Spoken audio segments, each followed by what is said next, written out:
Hello and welcome to YHTV's Magical Medical Tour. This is episode 51. Thank you for joining us today. I'm Christina Suzama, and with me is our wonderful medical guide, Dr. Glenn Woolman. Hello, Doc. Hello, Christina. Greetings, and greetings, everyone. Welcome to Magical Medical Tour. I will be your medical guide today, along with Christina, as we travel through another quadrant of the healthcare galaxy, searching for optimal health. And today, I can tell you, Christina, we're going to move definitely to another quadrant of the healthcare galaxy. I am always excited. Here we go. Whee! I know. Before we do, actually, though, I know that we have people that are listening, and this may be something very interesting to people with a lot of questions. How can people get to talk to us today or send questions to us? Oh, that is a great question, Dr. Woolman. For those of you who would like to share a comment or ask a question, if you are watching online and you see our screen in front of you, if you scroll down just a little bit, you will see that there is a box, a comment box. You can type your question or comment in there and click submit, and it will show up on our side on our screen, and we will read it out to our guest or Dr. Woolman, and they can answer you live. Or you can call through the conference line if you'd like to ask the question yourself at 323-476-3672. Again, 323-476-3672. The PIN is 607393 #. Again, it's 607393 #. And you'll see that number come up actually during the show.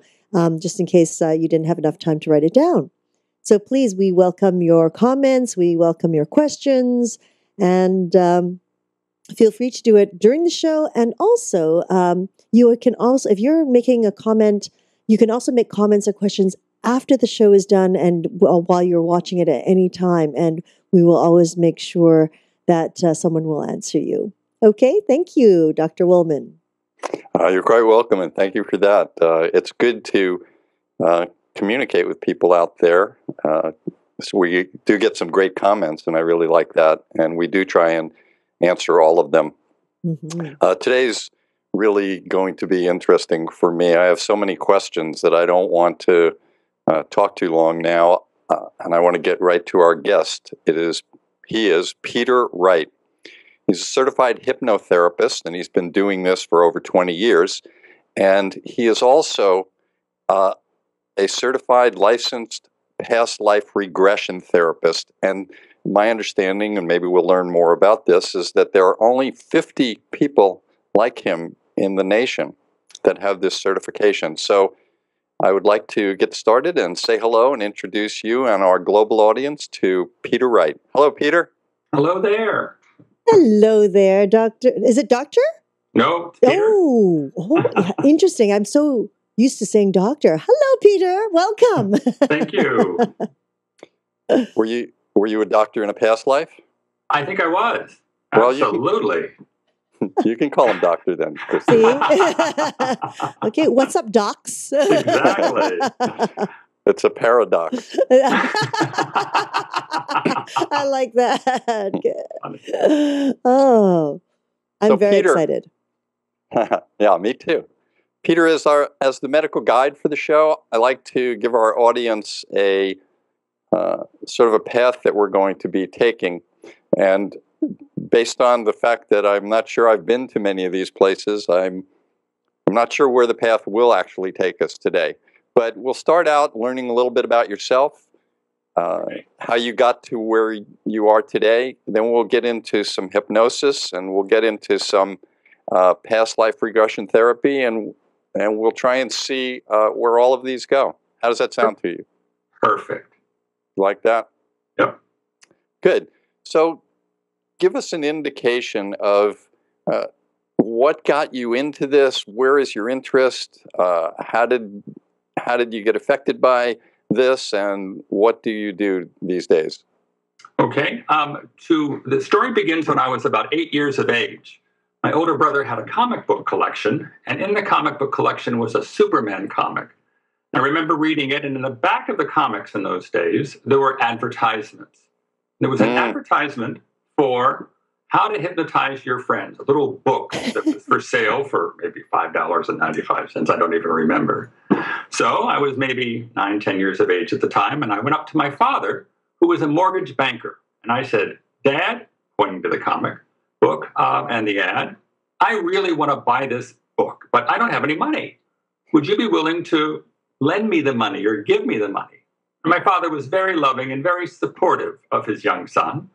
He looked at the ad and looked at me and said, that's the stupidest idea I've ever heard. Oh, no. That killed that for years, and yet the interest was always there. So during high school and college and graduate school, I was always interested in hypnosis. And after getting my master's degree, I came back to Washington, D.C. and began taking classes from the Open University of the time. And that led to a variety of professional certification programs in first hypnotherapy, and then the Past Life Regression Professional Society came to Washington, D.C. for their annual convention. And it was 2 blocks from where I lived. So I said, it's a sign, I need to go there. So I attended and realized that this was my tribe. These were my people. So that launched me into 2 more different certification programs and finally becoming a board certified past life regression therapist. So that means there are only 50 of us in the nation that actually have been certified for this through a board organization. So that then led me to continue on with hypnotherapy, and I'm very passionate about it, as you will find out during the next hour or so, and eager to answer your questions. Nice. So back to that comic book. I remember the same comic book. There are many things on that back page that I was very interested in. I remember. I'm surprised your dad didn't, at least as a mortgage banker, let you fill out a form, maybe show some, collateral that you could work out. Well, he eventually became very supportive of me. And when I did get certified and begin practicing, he was one of my strongest supporters, if you will. Excellent. So when I think about hypnosis, we think of the parlor games where the person is moving the clock in front of someone's eyes, or if you're on television, you see that spiral going around and people go into these strange states. Give us an idea of what hypnosis is, what hypnotherapy is. Hypnosis is basically focused concentration. That's all it is. So when we're reading a good book in the midst of an adventure story, for example, you can become caught up in what's going on in that story, but you're fully aware of everything that's going on around you. So you hear traffic outside, you hear the dog barking 2 rooms away, but you're also focused on that story. So it's basically the same thing, where you're completely in charge of yourself and yet allowing the right brain, that intuitive side of you, to come forth and to help us lead the session. How does hypnosis differ from meditation, so to speak, or are they the same? They're similar, but with hypnosis, you can have access to so many different parts of yourself, as well as past life stories, as well as the spiritual side, if you will, guides and beings of light who can, your higher self as well, can come through and to help us work with you to resolve the issue or question or concern that we're seeking to heal or release or let go of. What's the difference between me hypnotizing myself or you hypnotizing me? Do I get to a different place? Am I allowed to see things differently? Or what makes that different? Self-hypnosis can be very helpful. I use it myself. I do it myself. But I find that in working with somebody else, a skilled, trained hypnotist, you can truly, as a client, get out of the way and allow whatever is there to come forth through you. And that's where the story comes. That's where the healing takes place. And that's where the change then can occur very quickly from that session in your life. We're going to talk about where the healing comes. All right, so What I'd like to then hear from you is maybe a moment or two on past life regression, and then we're going to go back to all of them and get more deeply into each. But I think having definitions for people as we bring up these words would be helpful. So could you tell us a little bit about past life regression therapy? Yes. Well, with past life regression, we go back to an earlier time, whenever that time may be, to retrieve memories that may be negatively influencing your present lifetime. And we seek to basically let go of those, release them, and set you free, help you heal, whatever the issue may be. So we're following the symptoms on back to the cause and releasing your attachment to it. Whatever lifetime that's in. Whatever lifetime that's in. And it's being led in the technique that I use, my approach, is we work with your higher self, with your intuitive wisdom, with your heart, with your gut. All those are, to me, the very same word to describe the intelligence that we're working with. So early in the session, under hypnosis, I invite your higher self to come forth and to play a key role in what takes place. And it is very willing to do so and is therefore the guide, if you will, for the session. Okay. And one other thing, that allows you to get out of the way and me to get out of the way. And therefore the higher self can help us go where we need to go for your highest good. Okay. Let's get more deeply into this now.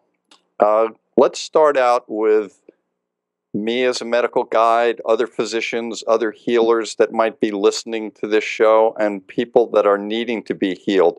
What would you say to us in terms of who should we send to you? Who should we recommend you to for what types of problems and issues, or for people that have the problems and issues, who should go to you? In other words, for me right now, if I saw somebody with chest pain and shortness of breath and diaphoretic or sweating profusely with bad vital signs, I would want them to go to an emergency department. Right. I agree. Right. So who do we send to you, or who goes to you? I look to work with physicians, with therapists, with those in the medical profession that are the experts when it comes to medical issues or emotional issues or whatever that may be. I see myself as an ally, as a someone who can perhaps approach the problem, the concern, from a different perspective by working through the higher self. So it's done in concert with the therapist or the medical professional. But once we then once I meet with the client, we talk about the issue and find out, or issues, because often it's more than one. And then we set an intention for the session, what we like to cover. We want to do this, this, and this, and then we get right to work. So this is all happening before hypnosis or anything else, where you're just at the time when you'd be taking somewhat of a history. Exactly. So it's an effort to not only find out what's going on for the client, but also then I spend a few minutes talking about hypnosis, helping to get rid of the myths that often people have, and to help them realize that all they need to do is to get out of the way and allow whatever's within them to come forth and to speak to us both, as if it's important. What are some of the myths? The myths are that that I'm going to go into a very deep trance, I'm not going to be able to wake up, or that I won't remember anything that takes place during that particular trance, or that you're going to make me do something that I don't want to do. All of these are myths. With the approach that I take, it's just simply relaxing in a very safe and secure and trusted place, and then allowing the first thought, the first feeling, the first image, the first voice, the first whatever you see to come forth, share it with me, be my tour guide, as I say to my clients, so that I can help you go where you and your higher self would like to take you for your highest good. So when somebody comes to you with an issue, you talk to them about it and you determine a few things. While you're doing that, are you going through any process in your mind? Are there different hypnotic states that you might bring one person to versus another? Is there a different method that you might take someone through? And as you're coming to the process looking for them to guide you, clearly you must also be guiding in case they go down a wrong path or a cul-de-sac. Absolutely. Absolutely. Now, what I find is in my practice that about 60% of my clients are visual. By that I mean we go into a past life story and they see it all. Different costumes, different surroundings, different people. It's like they're starring in their own movie. Great. Well, about 40% of my clients, and I'm in this group, are more kinesthetic or audio. So I go into one of my past lives, I don't see anything. I sense it. I feel it. I hear it. I think I'm making it up. But I'm making up this story, not that one over there. And I encourage the client to just express whatever comes to mind because the soul speaks through the imagination. Let it speak through you however it chooses to do so. The client may say, but I'm making it up. That's okay. Just go with it as if it's important. Because it could be, because after the session, a client will say to me, did that really happen to me? Was I really a farmer in wartime in Europe in the 1800s? Well, maybe you were. Could be. Brian Weiss, who wrote Many Lives, Many Masters, which is considered to be a classic today in past life regression therapy, and a very popular book to read. I encourage clients to read it because he was a psychiatrist who sort of stumbled on past lives, and I can tell you more about him shortly. He believes that 80% of what comes through actually happened to you in that past life. Interesting. Or maybe you attracted to you someone else's story from the collective unconscious. You told that person's story because it mirrors where you're stuck. And telling that person's story helped you to become unstuck. Or maybe you made up the whole thing. But is the pain in the shoulder gone? Well, it is, then let's not worry about it. Let's focus instead on the results, not on whether it's 1822 or 1823, because that doesn't matter. Mm-hmm. When you're doing this with somebody, you're having conversation with them while they're in a hypnotic state. They're telling you a story. You're listening. Are you guiding at all, or are you just, as you say, getting out of the way? Yes, I know I'm guiding it every step along the way. Looking for them, for example, may I share with you a typical session? Because this, I think, will help the viewers and those who are listening get a better understanding of what exactly happens. Would that be okay? I think that would be great. All right. So let's say you come to me with a pain in your left shoulder, and the medical professional says it's bursitis, well, which means inflamed shoulder. But not that it's life-threatening by any means, but it hurts. So we talk about the issue. We write that down as our intention. And then what I do along the way as well is that I ask if you've had any, are there any religious figures or guides or loved ones who've passed on or shamanic animals or others in your life that when the chips are down, you turn to them for support. Some people have them, some don't. I just have learned to ask. And I do this because I find that in my work, working with the higher self and other resources that help us all around. But help can't help us as much unless we ask for help.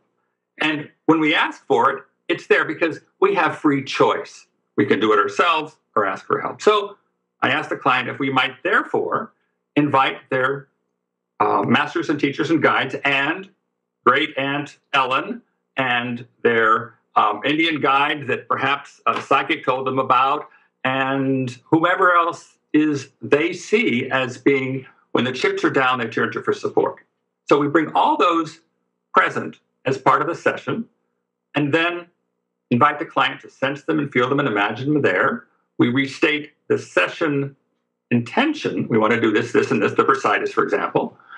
Go back to the cause of that. And then I begin the induction for the hypnosis. Once that's established, once they're in a very relaxed place, very safe place, we invite the higher self to come forth. And I ask the higher self if the inflamed shoulder, if the shoulder pain, has as its cause or source something that happened in a present life, current life. And the answer may be yes or no. Or does it have something that happened in a past life story? And let's say the answer is yes. So I take the client at the count of 5. We're going to go back into that cause or source. At 1, going backwards at time, 2, 3, 4, 5. Plant yourself firmly down in the memory of your body as it was then, and plant your feet firmly into that body. And look down now and clearly sense or feel or see your feet. So you see yourself as a farmer, and you are working the fields in a rural place, and you're young. You're a young guy. We go forward to the next important event when something changes. You met a girl, you tell me. Oh my gosh, okay. Next important event. We're getting married. Excellent. How do you feel? She's excited. I'm excited. Next important event when something changes is the wedding day. Next important event, she's pregnant. How do you feel about that? I'm really excited, you tell me. Next important event, rumors of war. But it's not going to affect me because I have my wife, my pregnant wife, and my little farm in the middle of nowhere. Next important event, the invading army comes marching through your land and takes you from the field and conscripts you into their forces. Therefore, you don't have a chance to say goodbye to your pregnant wife. You don't want to be in their army. And next important event, you're being trained for war. Next important event, you go into battle and are quickly shot in the shoulder by the opposing, the other side. And you die very angry. Of course, because you didn't want to be in this battle, in this war, and you've left your pregnant wife at home to fend for herself. So, in the approach that I use, we then go through the death. What's your dying thought? A dying thought can have a major impact on an upcoming lifetime. So if the dying thought is you die of starvation, there's never enough food, maybe that's a theme in your present lifetime. Or if you die in front of the firing squad for having spoken your truth, maybe it's difficult for you to speak your truth now. So from there we go into what the Tibetans call the bardo, the in-between place between lifetimes. And it's in that place where the healing really takes place. So we've gone through the story, we've gone through the death, moved into the spirit body. How does that feel in your spirit body? You tell me. Often you feel lighter, or at peace with yourself. We then move into the bardo with the count of 3, sense and feel and imagine yourself there. Are you there? Yes. We then invite those with whom you're unfinished in that lifetime that we just explored to come and join us. Who shows up first, I ask you? Oh, it's my wife. How does she look?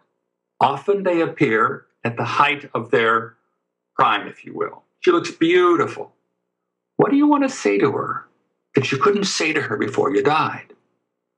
I'm really sorry for what happened. I'm really sorry for having left you. I didn't want to go into that battle.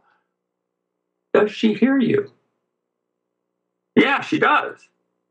How does she respond? Oh, she understands. It was wartime. How does that feel for you? Oh, much better. She understands. So we come to closure with the wife.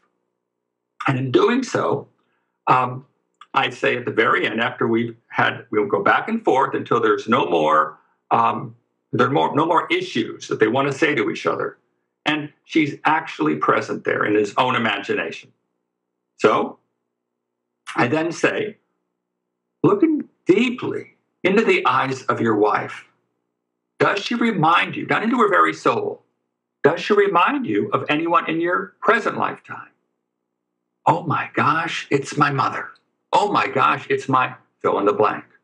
Often we're reborn lifetime after lifetime with with close friends, if you will, relatives and so on, because we learn our greatest lessons within the family or within our close friends for our soul's evolution. So we come to closure with the wife. Who shows up next? It's my daughter, you tell me. How does she look? The daughter I never met. Well, how does she looks terrific. She's 4 or 5 years old. Whatever she appears as is great. What do you want to say to her that you couldn't say to her because you never met her? I'm really sorry for what happened. I'm really sorry for not being there to raise you. Does she hear you? Yeah, she does. What does she say? How does she respond? Oh, she tells me she understands. That's why she chose me to be her father, because she knew I would not live to see her be born. So she could take on additional responsibilities growing up that would help her soul evolve. Oh, how does that feel? Wonderful, because she doesn't blame me. All right, we come to closure with the daughter. Look deep into her eyes. Does she remind you of anyone in your present lifetime? Oh my gosh, that's my fill in the blank. Often it's a key person in your life today. She steps aside. So, anybody else come in now with whom you're unfinished? The man who shot me in the shoulder. Well, what do you want to say to him? How dare you? Blah, blah, blah, blah, blah. Let it go. Release the anger. Release all the frustration. Does he hear you? Yes, he does. How does he respond? He was just as frightened as I was. Oh, how does that feel? Often we get to forgiveness. Often we get to letting it go. So you can forgive him, he can forgive you, and it's heartfelt. That's where the healing takes place. So we come to closure with the guy who shot you. Now look deeply into his eyes. Does he remind you of anyone in your present lifetime? Oh my gosh, it's the boss I always hated, reborn in your present life today. So we then come into closure with everyone. I invite you then, since you've forgiven everybody and they've forgiven you, hopefully, to look to your own eyes. Can you forgive yourself for all those things that you felt you did wrong or didn't do well enough? And as you say this out loud, notice the shifts that occur within you. So that brings about, I'm really sorry, I forgive myself, and a big burden has been lifted. So I bring them out of hypnosis, but before that, I invite the higher self to come back and join us and comment on, well, what happened today for the client's highest good?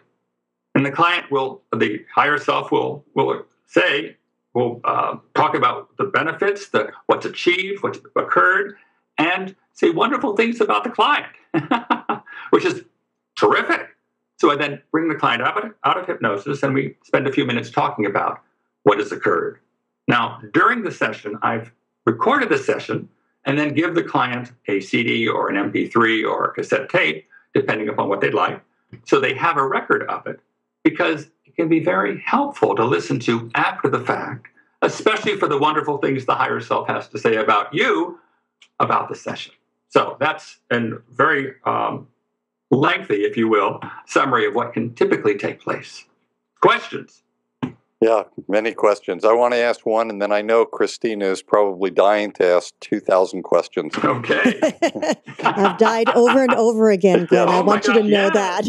I may have to ask for forgiveness and letting go of all sorts of things. Okay. Just as thank you for that. There was so many parts that you answered many of the questions that I was prepared to ask you in that process.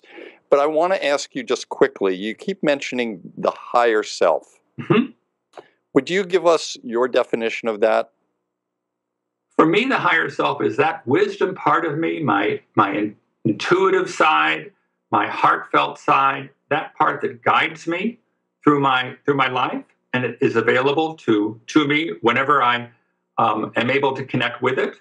And I say that because part of my practice as well, besides the regression work that I do, is to help clients connect with their higher self. What does the higher self look like? What does it sound like? What does it feel like? What color is it? So that a dialogue can be established with your inner wisdom that loves you and knows everything there's to know about you and is with you throughout this lifetime and probably past lifetimes as well to help you make the decisions that are best for your highest good. Does that answer your question? Yes, it does. Thank you. Okay, it's my turn. I get to bounce up and down now. I've been bouncing up and down. Good. Thank you so much, Peter. Wow, that is what an exciting work that you do. I mean, every day you have new stories. And they're stories. I just want to underscore that again. They're stories. They may be real, or they may not be, but they are a way to help the client let go of, heal, release, change behavior, shift in their lives. Wonderful. Now, as you've spoken, what if an individual doesn't believe in reincarnation? Perhaps it's just a story. I'm not saying it has to be, but what we find is that reincarnation is one of the oldest spiritual beliefs known to mankind. It goes back to the Hindus back in the 6th century BC, had it as a tenet of faith, if you will. And it's been present in every major religion. And so it's just simply a way of life, if you will, that has affected so many people around the planet. And it tends to be supported in the sort of the activities of so many people as it relates to our own spiritual growth. This isn't religion. This is more spirituality. Mm-hmm. Now, for individuals, for example, if they come in to see you, is it usually like one appointment, or is there follow-through appointments depending on how they've sort of opened up, blossomed? Good question. This past life therapy is short-term therapy. So I often will see a client perhaps 1, 2, 3 times because we make a lot of progress in that initial or each of the sessions, because the sessions are 2 hours long. And so therefore we go into the issue and seek to come to closure with it. And then I will phone the client 4 or 5 days later. We'll have a brief debrief to see what's shifted, what's changed for you, and then talk about the next appointment if necessary. So my goal here is to help clients get rid of the blockages that are preventing them from getting what they want.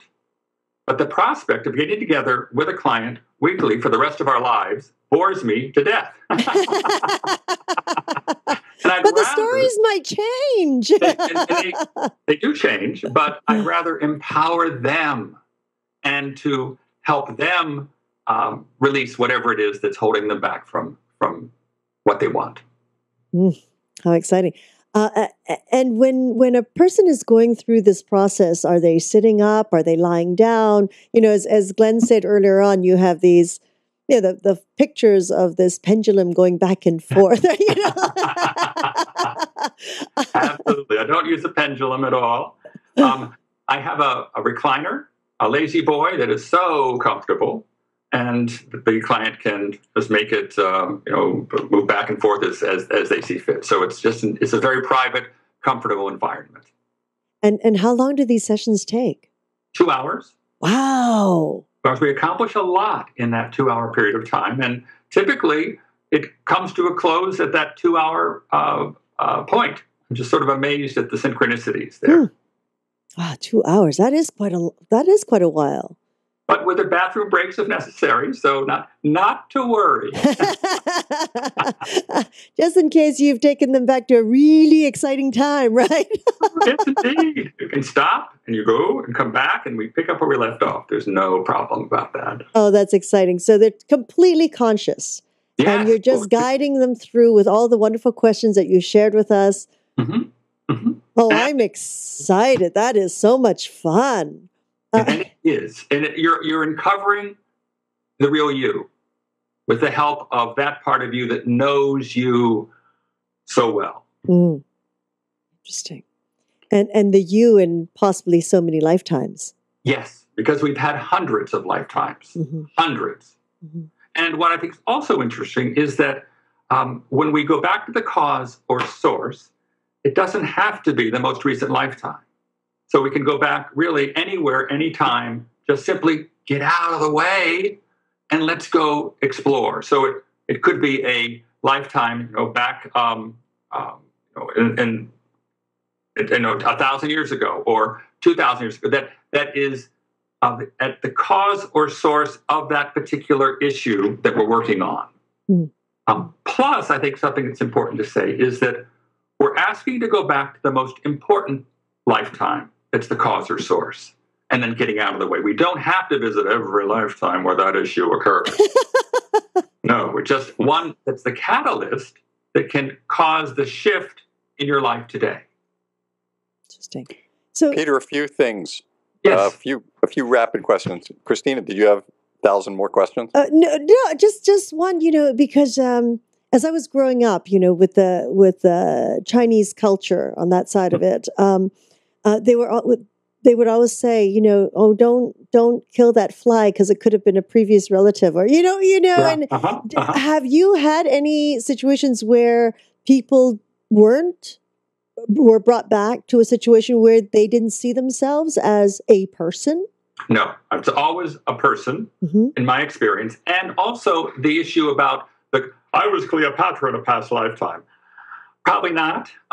Most of 99.9% of the regressions, and I have led more than 1,000 over the years, is to a lifetime where you're probably you're a humble, not humble, but you're nobody special. You're just simply trying to do the best you can, or you're in the life that you have is nothing in terms of a celebrity of the era. Not at all.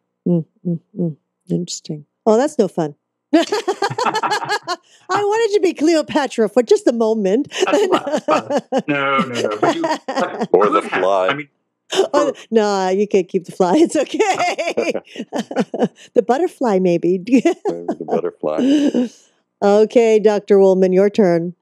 Okay, thank you. Quick questions, rapid answers. Okay, sure. Do you take insurance? I do not.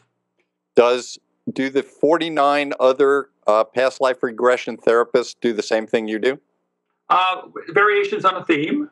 I find that working with the higher self to me is a perfect way to proceed. I think I'm one of the few who uses that as a resource.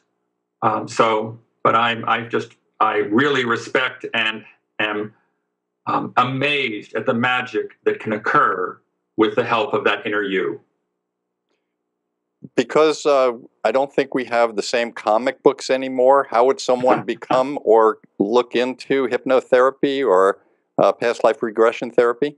There are two different, several professional associations that are quite well represented among those who are hypnotherapists. There's a National Guild of Hypnotists, which is based in Massachusetts or New Hampshire. And then there's the Association of Past Life Research and Therapies, which is located in San Bernardino, and that's the Professional Society for Past Life Regression Therapists. So there's training through both of them, as well as through other organizations that do this type of work. How long is the training? I've taken numerous certification programs, numerous programs. So I encourage people who are interested in the field to get as much training as you can, because there are so many aspects of this work that are important to be aware of, and skills that can help the client, go through what needs to happen for them to release, let go of, change behavior, heal. Past life regression therapy. Is there a future life progression therapy coming out? Good question. Now, as you think about your own journey, looking forward in life, there's some major turning points that can take place, such as Where am I going to go to school? Who am I going to marry? Where am I going to work? All those questions are some major turning points.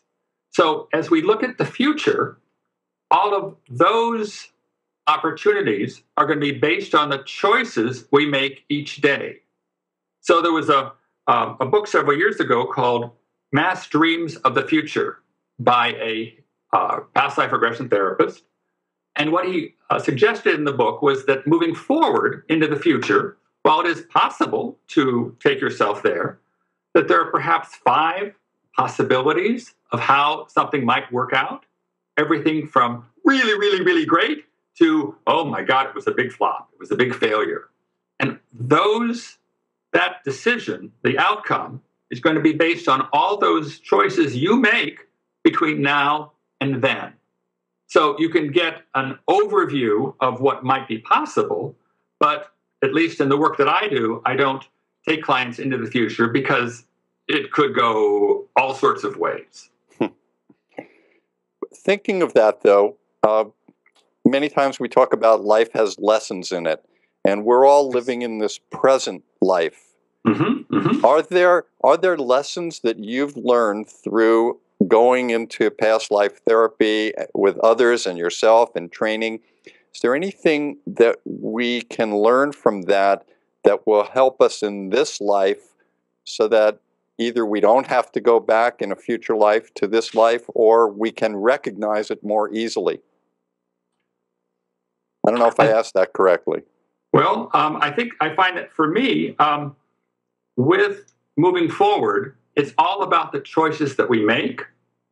And the choices are not necessarily good or bad, they're choices. So as we move forward, it's important to do the very best you can with the highest ideals possible, but to be really, really focusing on that it's your choice, and it's that you are in control of yourself. You're not in control of anybody else, unfortunately. So do the very best you can, and keep forgiving yourself for things that you feel didn't work out as well as you wanted to, because it's all part of your own soul's journey. Forgiving and letting go. And letting go. Forgiving others, forgiving yourself, loving others, loving yourself. Christina, any thought? I love that whole concept. It's funny, I sort of come from the bodywork world, and it's a lot of it is connecting the person to their higher self and empowering them to continue to move forward and live a balanced life. And everything you have said is so in alignment with creating that balance with each individual from within, not on the outside. You can go and do exercises and everything, but is becoming aligned with what is happening within and what has happened in your case. Exactly. And bringing it to present. That's why I call my practice, and my website is www.insightsfromwithin.com, because I believe that all the answers are inside of us.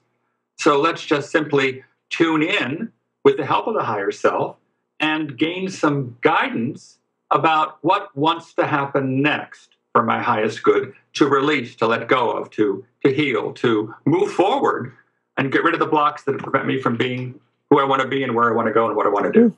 You must have a lot of clients that deal with depression. I do. Absolutely. Yeah. So it's just, again, going back to the cause. Speaking of that, if someone's is being seen by, say, a psychiatrist for depression and they're on medications, does that affect your journey with them? I like to work with a psychiatrist because I feel like, as I mentioned earlier, as an ally, as a trusted professional, to perhaps help the client see things or experience things from a slightly different perspective. I find that what we're doing in this type of work is that we're working with all of the subtle bodies. The talk therapy is dealing with the mental subtle body, the memory, the personality, the ego, which doesn't necessarily have all the answers. And so with the work that I do, I work not only with the mental subtle body, but but with the physical body. And as you know, the physical body remembers. It remembers past lives and what happened to you in those past lives. We also work with the subtle emotional body and the spirit body. So we work with all of those parts of you using story as the way to help you heal, and turning to all those parts to help us figure things out. It seems like that healing comes from within and the imagination. When we talk with Robbie Bosnack, who does embodied imagination and dreaming and healing from dreams, all of this is related. Do you have a relationship to karma? Oh, yes. Oh, karma, absolutely. Well, you could say that with karma, it is, you see, something that comes to mind here is the golden rule is karma, if you will. Do unto others as you wish them to do unto you. And if you don't, it's going to come back to haunt you. So that I find that the karma is very important in this type of work. And we're helping you to release karma, to face those you defeated or were defeated by, so that you can come to closure with them, bringing about the forgiveness of them and of yourself. And that, again, is how you can release and let go of karma. We had an interview with Jan Ingram, who was a nurse and also a hypnotherapist, and we worked with her in our integrative medicine program. She worked with a lot of people that were going to have surgeries. So instead of it being something about what's going on wrong and finding out about what happened in a past life, it was also helpful as people moved forward to prepare for surgeries. Do you have any other things that you help with people to move forward in life? The type of work that I do involves all sorts of issues. Practically any issue that a client may be dealing with is one that would lend itself to either the regression therapy that I do, which could be this life, going back into this life, or into a past life story, or the forgiveness work that I do to help clients come to closure with relationships in their current life, or to help forgive those who've passed on. Because what I find also, and I think this is very important,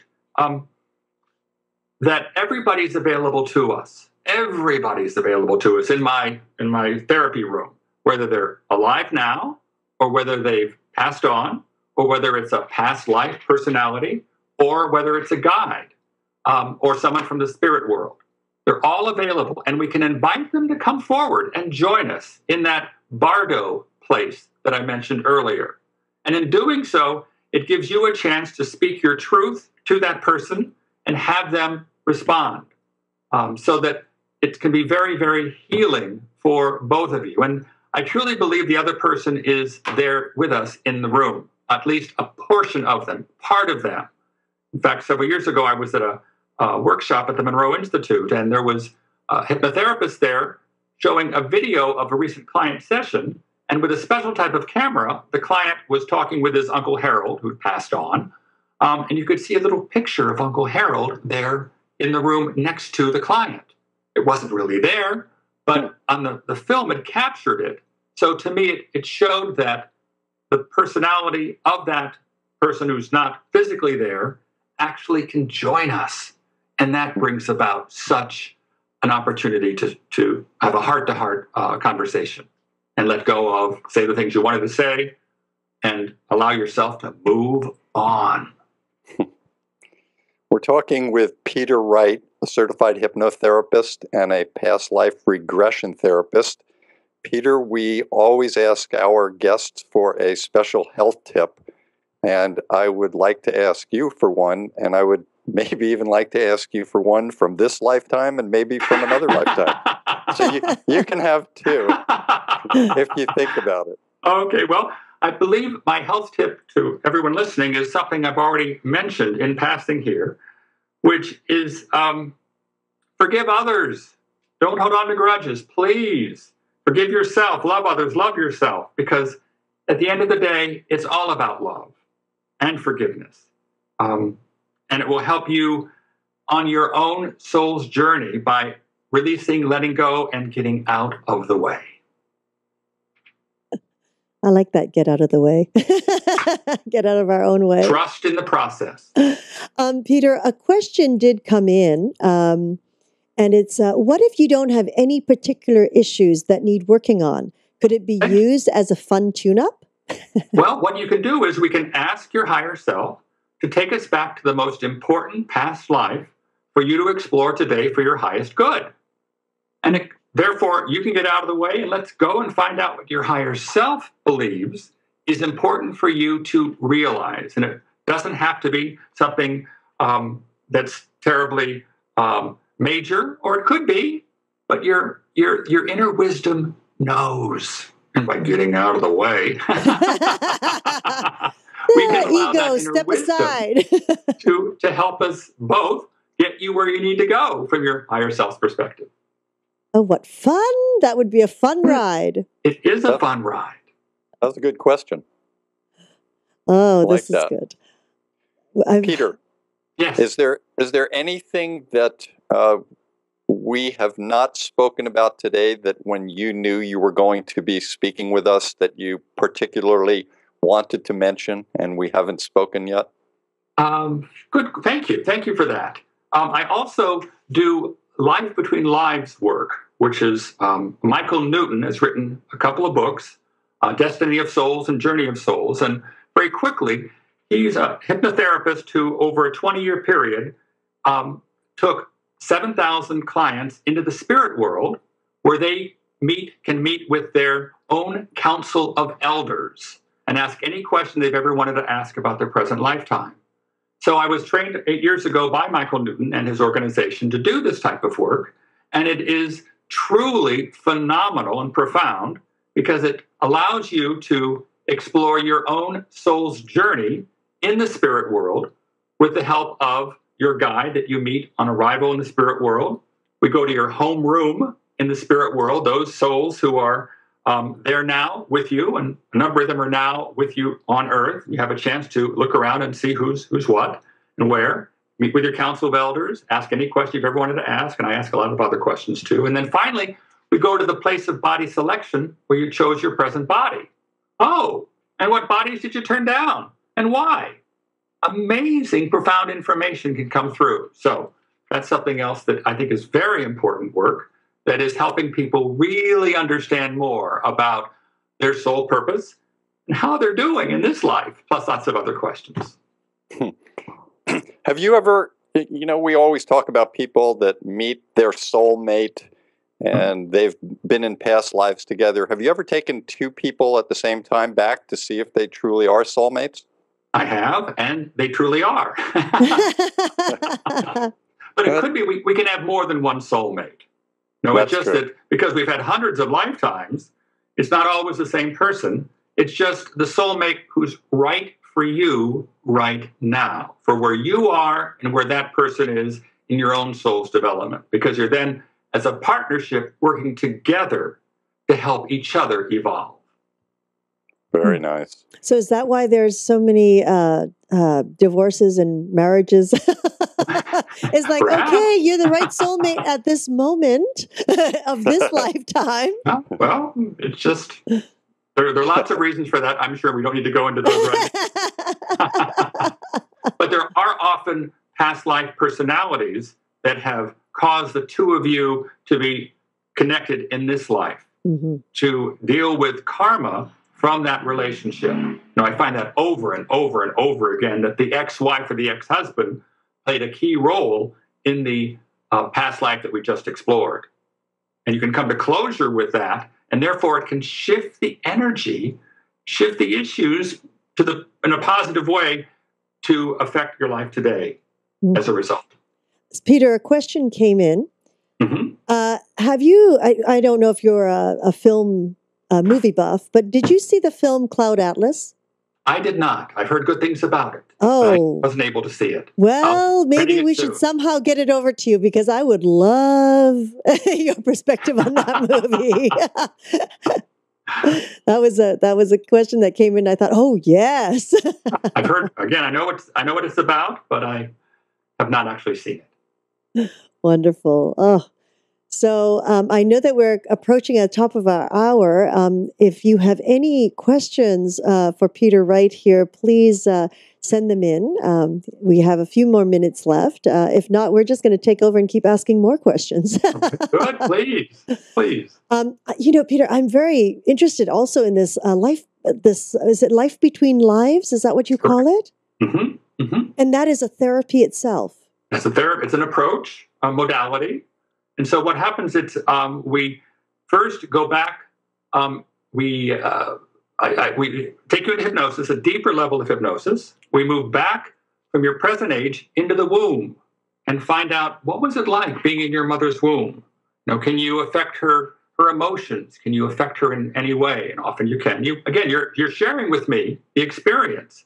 At what point did the soul move in and permanently stay in the womb? Because it's often like the third or fourth or fifth month.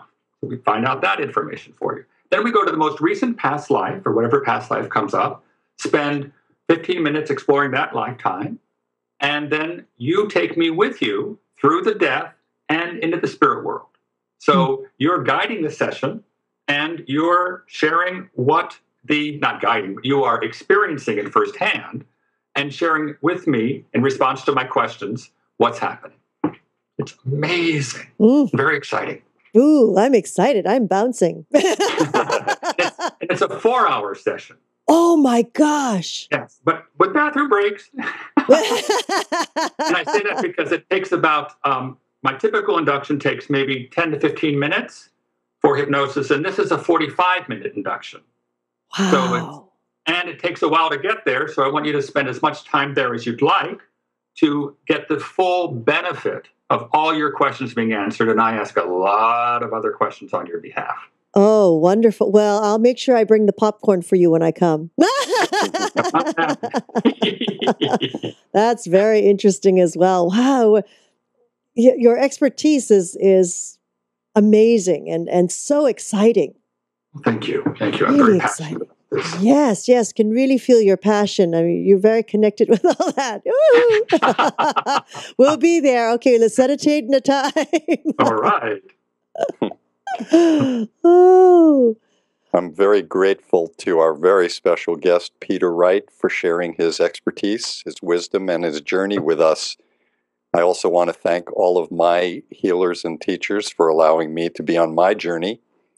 And I want to thank all of our audience, now, future, and past. I don't think I ever thanked the past before, so this could be new for me, for being with us. And I look forward to sharing another adventure in the healthcare galaxy, a new quadrant next week with Christina. And until that time, I thank you, Peter. Thank you, Christina. And I wish you all optimal health. Yes, thank you so much, Peter. That was an adventure that you took us on today. My pleasure. And thank you, Dr. Glenn Woolman. I would like to thank also each and every one of you for joining us on this new platform of education and information. We're grateful for your continuous support and look forward to hearing from you, getting your feedback to how we can serve you better. We invite you to join us live Tuesdays for Magical Medical Tour at 10:30 a.m. Pacific Standard Time, 1:30 Eastern Time, Wednesdays for Trinity of Life at 11 a.m. Pacific Time, 2 p.m. Eastern Time, followed every other week with Flowing into Awareness with Anatara.